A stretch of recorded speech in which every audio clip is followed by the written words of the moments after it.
Hey everyone, welcome back. In today's video, we'll take a look at a sovereign citizen whose expectations quickly fall apart as both the judge and the prosecutor work together to challenge his arguments. Let's jump right into it. All right, the court will call the case of the state of Michigan versus Eric Martin, case number 23S00425. Rachel McDuffie for the people. And standby counsel, Assistant Public Defender Jay Bellinger for Mr. Eric Martin, who appears via Zoom. Mr. Martin, can you please unmute and state your name for the record? I'm a living man, capital E, lowercase R-I-C, of the capital M, lowercase A-R-T-I-N family. One of the people, sovereign, not a legal fiction corporate entity defendant with a name similar to mine. I'm here by special appearance to threaten duress, not willingly. Now, again, I object again to any attorney being appointed to me, representing me. But that's something I want to ask you, Washington. Now, you said you're appointing this public defender. Are you appointing it for me, or are you appointing it for you? Or is it Sir, just I standby? made my decision on that. It's standby counsel. If you have motions to make, you need to make those at this time. Yeah, that's how I need. I'm seeking clarification. Are you appointing him against my will to have an attorney appointed for me? Yes, it's not representing you. He's standby counsel. Please make your motions. Yeah, that's it. Well, that's how I was going to make the motion to dismiss him if he's if you're trying to appoint him for me, which, as I already said before, I will not be taking no attorneys. I'm one of the people. I'm not a defendant who's, yeah. So as I said before, so I'm not going to be accepting any attorneys. No one is forcing you to accept legal representation. However, the judge is fulfilling her responsibility by appointing standby counsel to protect your constitutional rights, in case you later recognize that handling the case on your own is more difficult than you expected. He's going to fraudulently assume I'm a defendant, and which would then fraudulently give the presumption I'm under the jurisdiction of the court, which I'm not. As I said before, Sir, you got 5 minutes to make your arguments, and you can spend them however you want to. all right, yeah. Like I said before, I'm a living man. So, as the U.S. Supreme Court said in the cases I cited to you before, there's no jurisdiction over a living man. Corporations don't have jurisdiction over a living man without our consent. I don't consent, and it's also under.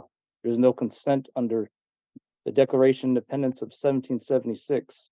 There's no jurisdiction over a human without their consent. So I never consented to jurisdiction, and I don't now, and I never will. Now I have some questions though for the prosecutor. That's Sir, you don't get to ask questions. If you want to have a motion, you can make those.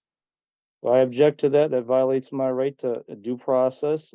It's relevant to a standing argument as to the prosecutor, whether they have standing or not. I think that's relevant to move forward or not. There's no standing, shouldn't move forward. But so, what's your ruling on that? Your motion is denied as to jurisdiction and standing. Now, do you have any additional motions? I object to that because you didn't allow me to answer the questions to see whether whether you had a legit basis to make that ruling. Your objection is noted. Next. Judge Washington clearly isn't entertaining this defendant's antics. She has no interest in wasting time on these arguments, and she's handling the courtroom with confidence and professionalism while quickly shutting the nonsense down. You say you're going to be questioning me about the some demands I made to dismiss the case anyway, right? I'm sorry, what? You said you're going to be addressing some demands for dismissal I made or sent to you already. So You're going to first be. of all, a demand is not a proper format before a court and could be dismissed outright. However, I'm going to allow you to make your motions here. If you want to make an argument, you can do that, sir. I object to that. That's not true. As I mentioned before, demands, when someone has the right to something, that's what the terminology demand is made. And that's the only reason why I make it. Motions, even though I know that's all you see in the court rules or whatever, traditional. But that's for a request, and persons are not, or humans are not supposed to be requesting constitutional rights. Me exercising my unalienable right right? Human rights and constitutional rights, I'm supposed to be making demands. That's how I've been, and that's backed up by law. And that's how I've been taught. And so that's what, so it's all right and proper. Motions are requests, you know. And the defendant makes motions also, since I'm So you're disputing. about to end of your 5 minutes. Well, I objected 5 minutes being any time limit also. That violates. I don't care about what you're objecting to. You can make it on the record. It is noted. Now, if you have something that you want me to address, you should do that before your time is up. Putting a limit on my First Amendment right, that's unconstitutional. Sir, please, if you want to have something to say, other than the circular talk that you're doing, you should probably do that at this time. I didn't finish. That's why I didn't mean none circular. I didn't finish the first time. All right, well, that's it. As to that, Is the court ready for the people's response run? I don't know if he's done with his motion. Oh, I'm sorry. I'm trying to make. Well, the police, I want to question the police officer who wrote the ticket. I have a relevant question to him as to self-incrimination, move to dismiss the case based on that because he made me give, my ID. I thought you believed law enforcement didn't have any authority over you. If that's really your position, then this officer doesn't have any more jurisdiction than an ordinary person like me. So how could he legally force your hand over your ID under the threat of being detained any more than I could? But my memory was it's a little, I don't really remember exactly what was said. That's why I kind of need to question him to refresh the memory. But I do remember in general, though, he kind of, I'm required to give my ID if I remember right, and I might have been arrested if I didn't give my ID, which was under threat and duress. And even if he didn't say that, which I don't remember, which, like I said, I need to have his body cam and all that. I want that. I want to be able to review that now, and also for the trial, if this goes to trial, I want the video present as part of my due process right for the evidence, which is my due process right, like I'm saying. And because, like I said, it violates my self-incrimination, all right, that I'm being made to give my supposed name, government name anyways, which ain't really my name, but a government name has been given, violates self-incrimination. And then it's used against me to prosecute. So it violates self-incrimination. Yeah. Move to dismiss based on that too. And like I said, if you need more evidence as to, like I said, his questions, then he needs to answer my question. I was about to send out interrogatories to him. I'm about to do it here soon. If you find that's necessary, unless you find it ain't necessary, I'm gonna send it out soon. So, another thing. Now, Mrs. Washington, I just filed a federal civil lawsuit on you, for violating my constitutional rights during this case. So you may want to consider recusing yourself. I know you probably didn't get a receipt yet because I just sent it out like 2 days ago. So the court will be getting it, if they didn't get it already, be getting it this week. And yeah, so I want that out. As to your motion to recuse, that is denied. Based on what reason? The reason is simple. Your argument doesn't hold up. You didn't present any valid legal basis for the judge to recuse herself. Just like requesting a different public defender, you're free to ask for a new judge, but that doesn't mean the court is required to grant your request. Conflict of interest is my reason. That's why I didn't mention that, but I thought you might kind of already figure that. But conflict of interest due to the lawsuit being filed, that's the grounds of my demand for dismissal. Okay. And I would like to, Ms. Duffy, as the prosecutor, I'd like to notify you, of the crimes being committed against me by the police officer, in this case, writing the tickets, and I request you prosecute them for this because I'm the crime victim here in reality. because I was traveling by right, which the U.S. Supreme Court said we have, as long as you're not carrying passengers property for profit, you're not technically driving a motor vehicle. Therefore, all these charges are baseless. There's no case here.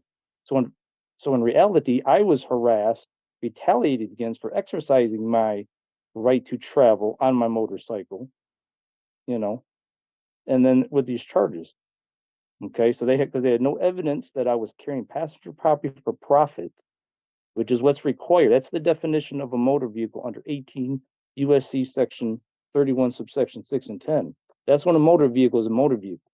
In contrast to the state law, I know what the state law says. The state law just says, oh, if something's mechanically drawn, it's a motor vehicle. Well, the state statute is in violation of this federal statute. Therefore, it's unconstitutional. Okay, and therefore, the federal statute definition of motor vehicle applies here. It overrides the state statute under Article 6 of the U.S. Constitution. Laws of the United States is supreme over state law. So therefore, I wasn't doing anything wrong. I was traveling by right on my motorcycle, as I have a right to do, without a license, without registration, without insurance. Well, there's really no reason to proceed with those 3 charges now, especially since he just admitted to them on the record. So I was all within my right under that federal statute and the U.S. Supreme Court case law that I cited already in the court that they sent back. But one of the main cases here is Packard versus Banton, U.S. Supreme Court case law. Okay, this is a little more specific than just saying people have a right to travel. It mentions here specifically, and I'm gonna mention right here, volume 44, Supreme Court Reporter, page 259. The streets belong to the public and are primarily for the use of the public in the ordinary way. Their use for the purposes of gain is special and extraordinary, and generally at least may be prohibited or conditioned as the legislator deems proper. As they're saying right there, so we do not need a license if we're not using the streets for profit, for gain. I wasn't doing that. The police don't have no evidence of that. So he shouldn't even pull me over, stopped and wrote a ticket, none of that. So I'm the crime victim. I request you prosecute him for that. And it's also a federal crime, which I'm gonna be contacting the FBI about. I already tried once. I gotta call them back. Why would you even contact the FBI? Especially when it's obvious they didn't consider the matter important enough to respond to you in the first place. Anything else, Mr. Martin? Well, I'm gonna see if you got my if you're gonna I would like to just reiterate my the demands for dismissal already made, or if you want to call them motions, but like I said, I like using the word demand because I don't agree to no unlawful presumptions that because I understand the legalese a little bit where you say one word and it means something else and it's presumed, and that's why I demand also that there be no legalese used in no stages of this case, because that's one of the fraudulent things going on in the court system. I'm gonna be filing a class action to stop this on a grand scale, but I know it's happening. That's why, like, for example, I use the word demand to use the word motion, and it can be presumed you're a defendant. Because defendants make motions, see? So that's why there should be no legalese used here. It's fraudulent, it's wrong, it's immoral, it's pathetic. Whoever made this stuff, because it's putting it's a blanket on a lot of people. They don't know no better in the system. Something else. Now, when this proceeding started, I noticed on the screen it said no recordings are allowed. Okay, now I object to that, in that violates my due process right to preserve evidence, me or anyone else, and I'm not just speaking for me, I speak for everyone else. All the people have a right to record in any public court. This is all public. U.S. Supreme Court already said this. People have the First Amendment right to record in public anywhere. And it's also a due process right to preserve evidence. Because if my rights are violated during these proceedings or any other, along with anyone else's, we have the right to record that and have that evidence to bring criminal or civil charges. So that's why that's not supposed to be popping up on the screen that video, audio recordings ain't allowed. Unfortunately for you, this isn't an ordinary public setting. It's a courtroom, Even though the hearing is being held over Zoom, the same courtroom rules and procedures still apply as they would during an in-person appearance. Now, let's hear the prosecutor's response as she begins addressing the arguments he's been relying on. Right, thank you, sir. Ms. McDuffie. Thank you, Your Honor. So I am aware of 5 items that have been filed by Mr. Martin, I think after this case began to be pending in this court. And I'll just briefly address the as to the formatting of those. I did notice all of them are handwritten. He does write a date on the top of each document, but then he usually signs off with a different date on the bottom of the document. So if it ever comes into play that there's an issue with the timing with respect to deadlines or anything like that, for my purposes, I'm just going by the date that it was received by the court, which is usually a third date that is different from the other 2. So the first document I'm aware of is titled Demand for the Return of My Motorcycle. That one was received by the court July 27th, or yes, I believe somewhere around there. I'm sorry, I'm not going to the dates aren't really important, so I'm not going to dwell on those. I'm just addressing these versus actually, I think, responding to them in detail. Defendant specifically ordered and demanded that the troopers from Michigan State Police return his motorcycle in this case. That is a request of police that was filed with the court. No response appears to be required or called for from the people, so I don't have anything to say about that. Next is the motion that was filed for the disqualification of the judge in this case. And I just wanted to point out a couple things. First and foremost, as Mr. Martin pointed out, the court rule that relates to disqualification of judges, MCR 2.003, speaks to the exact procedure for that. In a single judge court, and actually the challenge judge here is the chief judge, the challenge judge is the person who decides this motion. So I don't have any argument to make as far as that, but I would point out there is a quote included in that particular motion that challenges this court's jurisdiction. And it cites a case from, what's that? Oh yes, Penhallow versus Doan's Administrators. That's a case from 1795. And the specific quote that was cited in that case to challenge this court's jurisdiction, it's a paragraph or so. It begins with something about, heavens, let me see. I want to make sure I have it correctly. I don't want to, it's not really important. In as much as every government is an artificial person, a creature of the mind only, all that stuff about artificial persons. I think Mr. Martin already made some references to that. I just want to make sure that Mr. Martin is aware that specific quote does not exist in that case whatsoever. Looks like someone cited a case without actually taking the time to read what it says. That quote that he used to challenge this court's jurisdiction doesn't exist anywhere at all, except for other cases where sovereign citizens have copied and pasted that non-existent case law, and they've been told the same by other courts. So apparently there's like a bank of things to be shared amongst people making this argument, just so he knows and everybody else out there knows that does not exist. It's not a thing. It's nowhere in that case. That full text of that case can be Googled for free. You will not find that quote. The same is true of another case he cited, Keller versus Potomac Electric Power. That's from 1923. That case also does not include that quote, those words, or anything even slightly resembling that argument regarding the power he believes is lacking here due to municipal court status.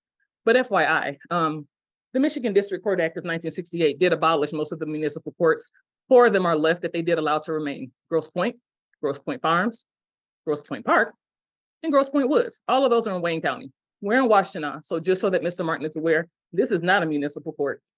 It's a district court. Finally, as to the motion to disqualify, as I mentioned, that is for the judge to decide. But I might want to point out the manner in which he chooses to pursue that disqualification, including any comments or insults. For example, on page 9 of his motion, when he says that also Washington is not a real judge, but a clerk masquerading as a judge. Pursuing disqualification or recusal, or even a federal lawsuit, does not insulate you from the contempt powers of that very same court, should you choose to continue escalating that type of behavior. That's just the more you know from me. Third, next document that was filed from this court, it's titled Martin versus Mike. Plaintiff's response and response and objections to my return criminal complaint on Mike and the attached court letter that vaguely, unfairly stated filings does not comply with MCR 6.101 and 6.102. I didn't have a letter attached to that to refer to, but it looks like that is the court's rejection of an improper filing or format. I honestly have no idea who Mike is, but the people of the state of Michigan are not listed as a party in that filing, so I don't really have any response to that either. I can advise, though, that Mr. Martin mentioned earlier, and it's stated here, that the reference to this criminal complaint, because a defendant refers to himself as a plaintiff and titles something as a criminal complaint, it doesn't make either of those things true. So I'll direct Mr. Martin to the same court rule he actually cited in that filing, which is MCR 6.101. The prosecutor's approval or posting of security. A complaint may not be filed without a prosecutor's written approval endorsed on the complaint or attached to it, or unless security for cost is filed with the court. I just wanted to disabuse him of that notion that because he creates a criminal case, I guess in his mind and on paper, it doesn't mean that that exists in reality. Got him! So nothing more from that. The court's rejection of an improper filing really isn't my business. So no response from opposing counsel would apply to that. The last two things that were filed before the court are two demands. The court has already mentioned demands. I'm so sorry. It's a lot of talking happening here. I gotta refresh. Two demands. One demand for default judgment and another demand for summary judgment. Both of these I would have the same reaction to. The demand for summary judgment, summary disposition concerns parties to a civil action, and defendant is referring to civil procedure, not criminal procedure. There is no summary anything of that notion in criminal matters. Now, he made some references to Article 3 of the US Constitution. That pertains to federal courts, appointment, tenure, Supreme Court justices, federal circuit and district judges. Those are Article 3 judges. Those are the ones nominated by the president, confirmed by the US Senate. So this court is not controlled by Article 3 of the US Constitution. But I think he knows that because he's citing Michigan court rules to sustain his argument for pretty much everything else. So that doesn't change here. Summary judgment is not a thing here. Default judgment. Now, that's not quite the way it works. I think he argued that because the prosecutor in court did not respond to the request to return his motorcycle for that first filing that I mentioned, that he should have a default judgment and he should automatically get what he's demanding because he didn't respond to it. Well, I'm responding right now, but that's not how it works either. Again, this is kind of a civil issue. There are cases where there are default judgments filed, but those are civil actions. We have traffic tickets that defendants fail to appear and get a default judgment. But if that were the case, I would have a default judgment of conviction for every criminal case where defendants fail to appear.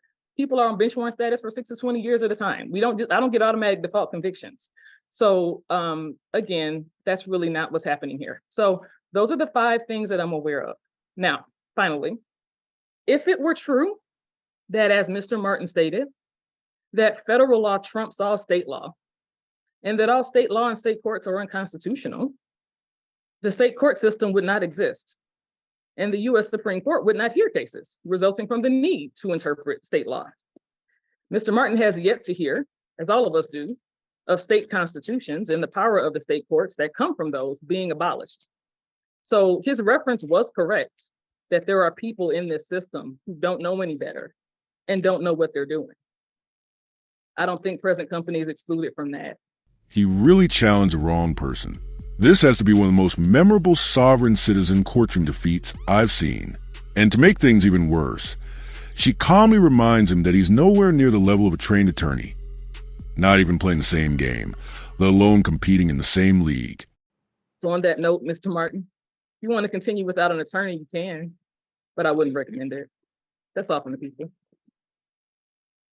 So it's surprising you wouldn't recommend you're a prosecutor. But anyway, well, I think that she said so much. I took some notes, but I couldn't take notes on everything. Hard to follow along with everything else. I think it's best to, same with me too. I say one thing, allow her to respond back. She says one thing, then allow me to respond at one set of, you know what I mean? Like me saying a whole bunch, and then her saying a whole bunch, because it's hard to follow along for both of us. I think harder, at least me. And for both, I think it's common sense. But all right, well, so I'm gonna respond now to the things I could follow along with, and I took some notes. But I'm gonna need her to say again what I missed, and then I can respond one by one. Okay. It's not how this is gonna work, sir. That's I not think how to understand here, you, I have the right to that. What are you talking you're about? not controlling this courtroom, sir. That's not how this works. I'm speaking about what I have a right to do. I have a right to respond back. So, You're all right, gonna get 5 minutes and I'm gonna be done. So that is your opportunity. And after that, I'm gonna make my rulings. You got so, 5 minutes. I'm actually setting a timer. all right.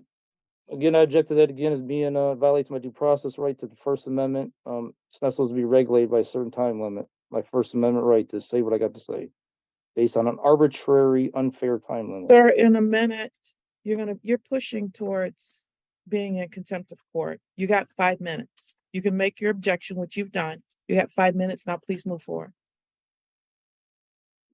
Criminal. Okay, I want to object to that too, though, about what you said about contempt of court. Exercising the First Amendment is not contempt of court. It's nowhere close to that. There's no First Amendment right in this courtroom, so you're a defendant.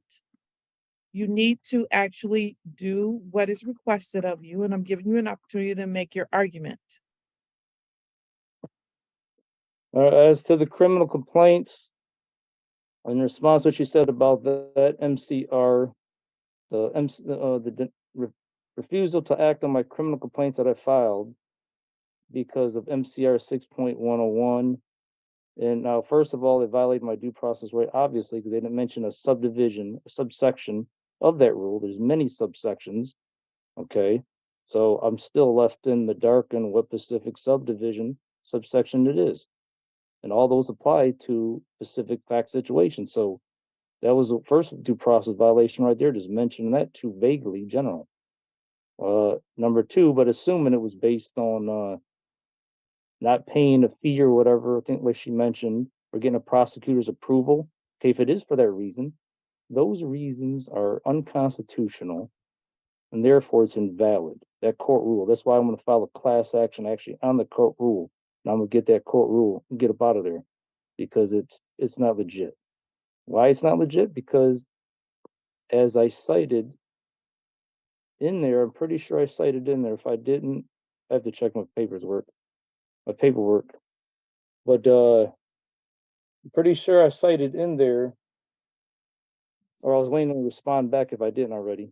But I'm gonna say right now that it violates the court rule on, I mean the court, not the court rule, the Michigan Constitution part that says that people have the right to prosecute their own cases.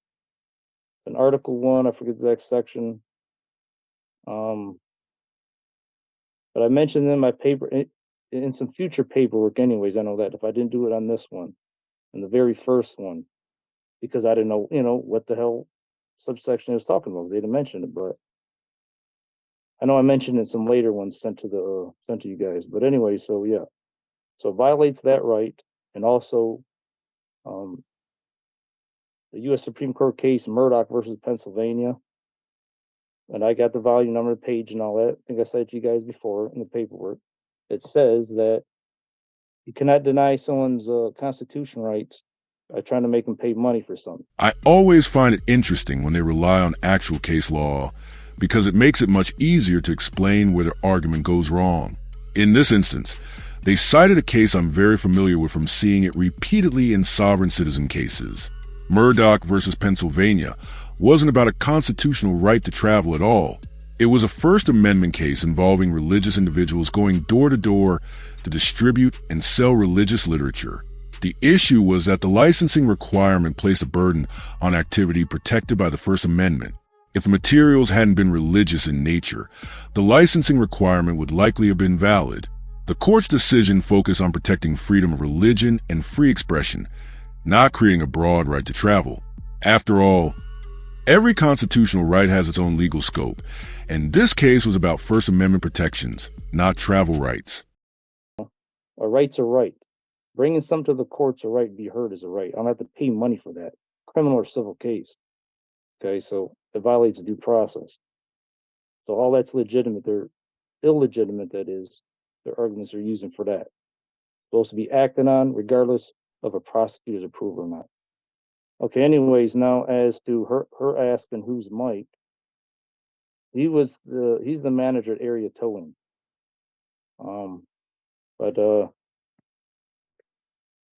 we should have read it. It was in the document to explain that. So, okay. Anyways, as to the Penhollow, what she said about the quote about the Penhollow case. Okay. Now, first, I want to say, regardless of the Penhollow case, what she said, the Declaration of Independence of 1776 makes it clear the government has no power over the people. They derive their power from the consent of the governed, anyways. That's something that's clear right in there. Okay. The consent of the governed. I never consented and never will. Whether or not you personally consent isn't what determines how the law is applied. If that were the standard, every individual could decide which laws to follow, leaving the country with millions of different legal systems instead of one consistent framework.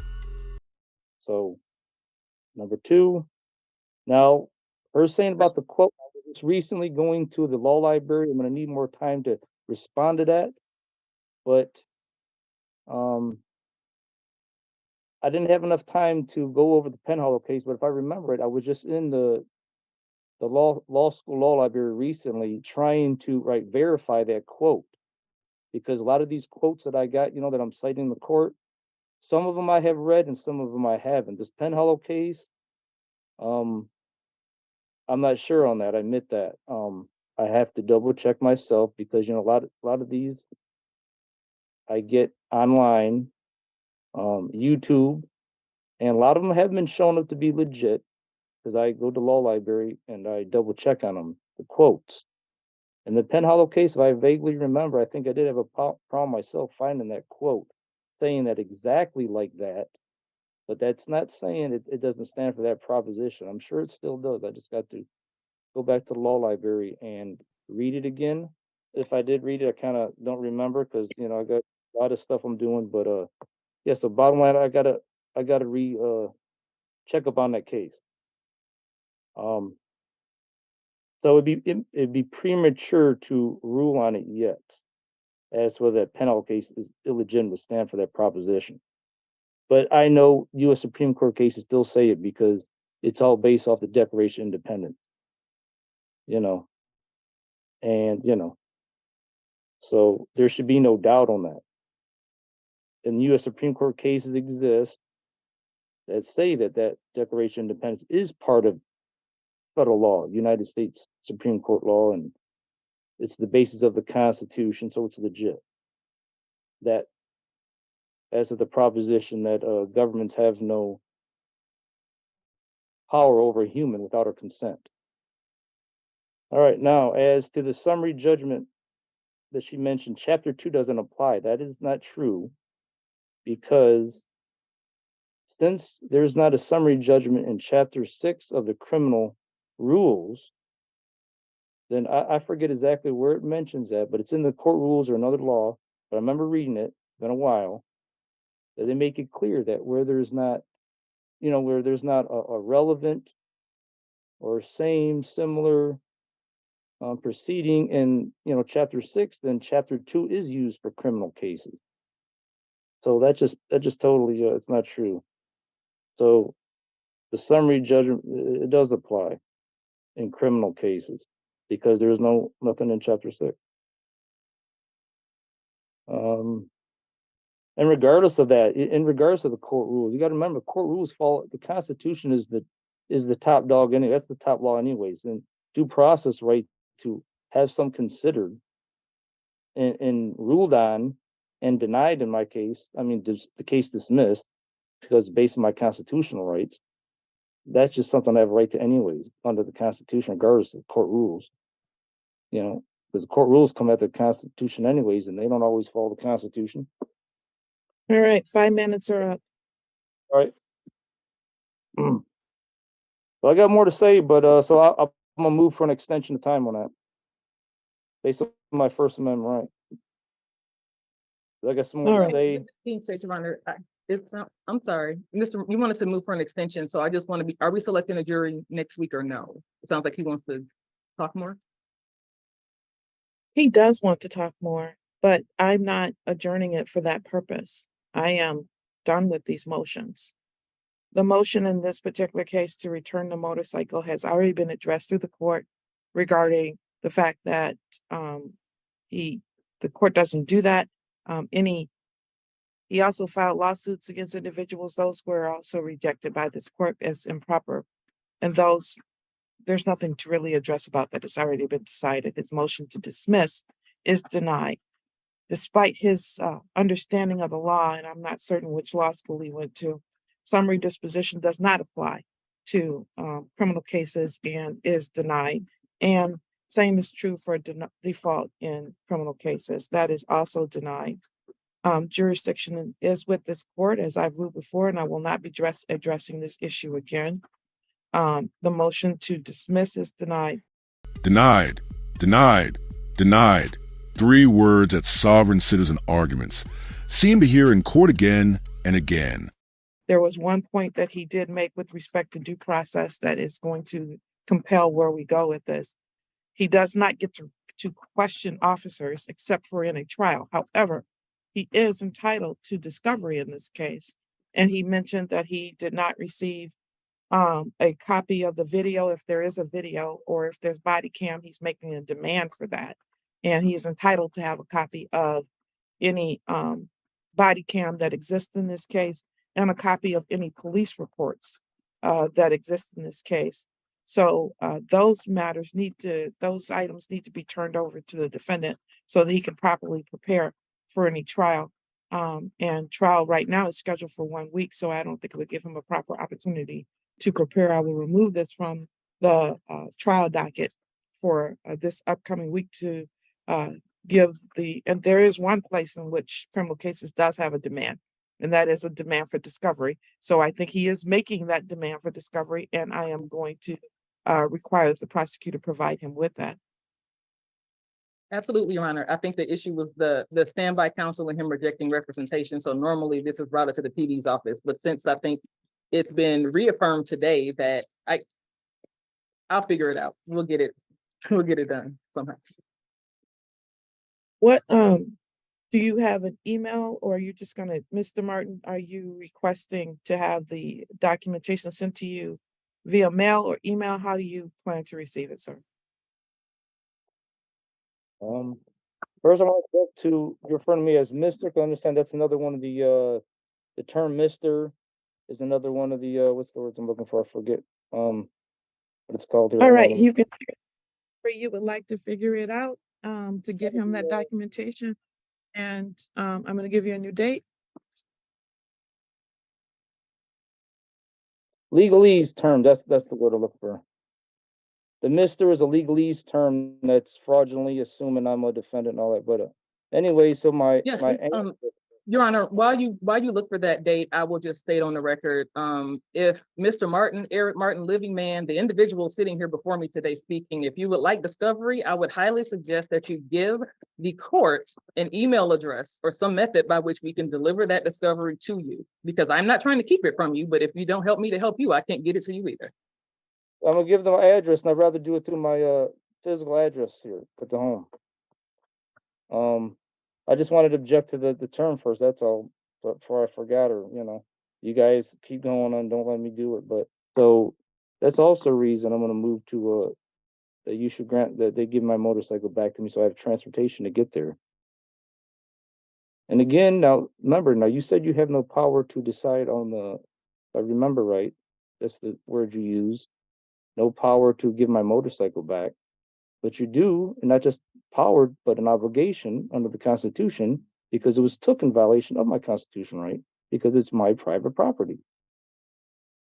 So not only do you have the power to do it, you have the obligation because you took an oath to uphold the Constitution. They took it in violation of my constitutional right. It's my private property. Like I said, under that federal statute, 18 U.S.C. 31 subsection 6 and 10, a motor vehicle. Sir, I'm done with that. I'm done with that type of argument. But Ms. McDuffie, regardless of why he's making that argument, which is not valid, why do the police still have that motorcycle? Is it being held for evidence, or why are they holding that motorcycle? No, the vehicle was impounded as any vehicle would be when someone is pulled over for not having a valid license and or a lack of insurance. I think there was also unregistered plate or registration, which is count 3 in this case. The vehicle, his complaints refer to his desire to, he can go get that anytime. His complaint is that he wants it returned to him without him having to get it nor pay for it, for the most part. So that is, yeah, that's the issue. I see. Thank you. That's right, because like I said, because it's my constitutional right to have my private property. I don't need to pay no money. And especially on top of that, there are excessive fees on that, as we know, towing places traditionally do, which I plan on getting a lawsuit going on that too. I'm gonna make them stop that. I get to it. You know, they just keep running the prices up every day. It could be thousands of dollars. One thing's worse. That's an unfortunate situation, but that's simply how impound lots operate. The irony is that for just a few $100s each year, you could have been properly licensed, insured, and registered, avoiding this entire ordeal. Instead, some people choose to ignore the rules and end up facing the consequences. That wraps up today's video. His next court appearance is scheduled for early December, and I'll be covering the outcome when it happens. In the meantime, you can check out Colin's channel for the original unedited footage, as well as old Squishy Gardner's channel to watch the same sovereign citizen's earlier courtroom appearance before Judge Slavin. If you enjoyed this video, please leave a like. If it wasn't for you, feel free to leave a dislike. Either way, I'd love to hear your thoughts and comments. And don't forget to subscribe and turn on notifications so you won't miss any future uploads.